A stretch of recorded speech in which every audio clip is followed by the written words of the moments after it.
Something terrible is happening in the UK. The streets are filled with tension and the public is more divided than ever. This growing crisis is affecting the very fabric of British society. Illegal immigration, rising violence, and their far-reaching consequences are at the heart of this turmoil. The UK is seeing an unprecedented influx of illegal immigrants. In the past year alone, the numbers have surged, leading to increased pressure on local communities. Violent incidents have become more frequent. From gang wars to isolated attacks, the safety of the general public is at risk. The government has responded with stricter measures, but are they enough? Richard Tice has expressed strong opinions on immigration. I think it's time we started to admit that immigration has ruined this country. He criticized both legal and illegal immigration, pointing out that over 5 million British citizens are on out-of-work benefits while the government continues to bring in low-skilled labor. Now, unemployment in the UK has risen to its highest level for almost 2 years. This country is not doing enough to grow its own talent. Possibly, yes. And there's no incentive for people to become a specialist at the moment. Tice also criticizes the policies of Angela Merkel and the European Union for exacerbating immigration issues, emphasizing the importance of secure borders and the need for the UK government to protect its citizens.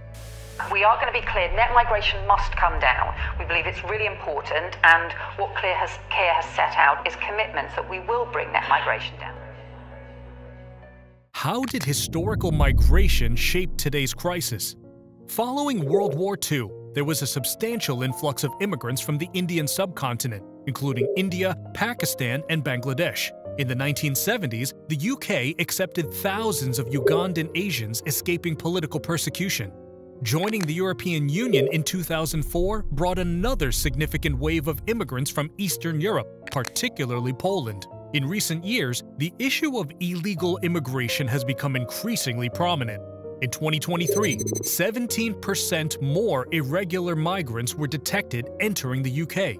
This rise in irregular migration is set against the backdrop of significant overall migration to the UK. Most arrivals were non-EU nationals. Vietnamese and Afghan nationals comprised 40% of the total arrivals between January 1st and April 21st, 2024. 61% of asylum seekers were granted between 2023 to 2024. This is the highest annual number of substantive decisions on asylum cases in over 20 years. We also saw a 79% increase in illegal working visits. An inevitable, sharp, painful rise in joblessness. Is immigration taking over the UK? Since 2001, the UK has experienced significant demographic shifts, with immigration being the driving force behind much of this change. Approximately 90% of the population growth since 2017 is attributed to immigration and the subsequent births from these communities. The foreign-born population in the UK has doubled since 2001, reaching around 9 million. The UK's population is set to grow by 2.1 million by 2030. By 2025, deaths will outnumber births in the UK. By 2036, the number of people aged 85 and over will skyrocket by 62.5%. Migration is projected to add 6.1 million people to the UK by 2036. If you enter the UK illegally, you should not be able to remain here. Is the surge in births to non-UK-born mothers changing the face of the UK? In 2022, 30.3% of all live births in England and Wales were to non-UK-born mothers, the highest proportion on record. This rise contrasts with a decline in births to UK-born women. In London, a substantial majority of births involve at least one non-UK-born parent. The UK faces a dual challenge of falling birth rates and increasing reliance on immigration. By 2100, the fertility rate is predicted to drop to 1.37, well below the replacement level of 2.1. For non-UK-born women, it is projected to rise to approximately 3.06.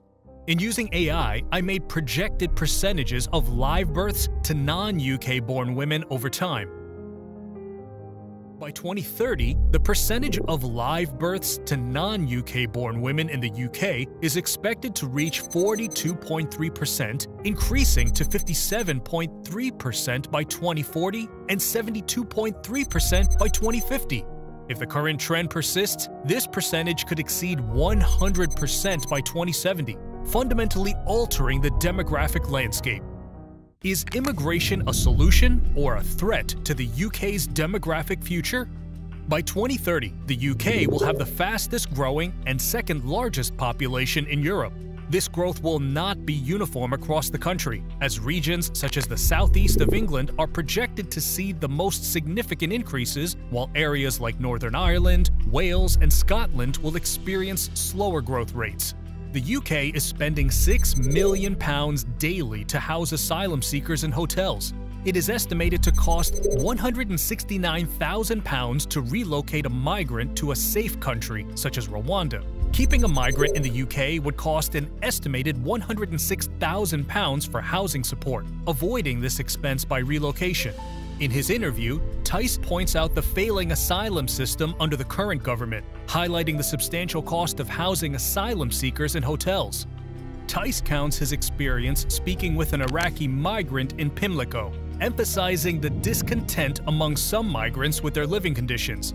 He believes the discontent is being used to manipulate public opinion.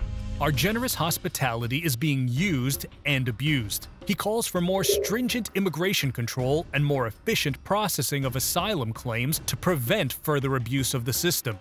Are the UK's new immigration policies too little, too late? The UK government has introduced a series of measures aimed at reducing legal migration, restricting overseas students from bringing family members to the UK effective January 2024. From March 2024, care workers and senior care workers are no longer permitted to bring dependents, increasing the salary threshold for skilled worker visas by 48%, raising it from £26,200 to £38,700, replacing the shortage occupation list with a new immigration salary list, ensuring employers cannot pay migrants less than UK workers, increasing the minimum income requirement for sponsoring a family member's visa from £18,600 to £29,000, with further increases planned up to £38,700 by early 2025.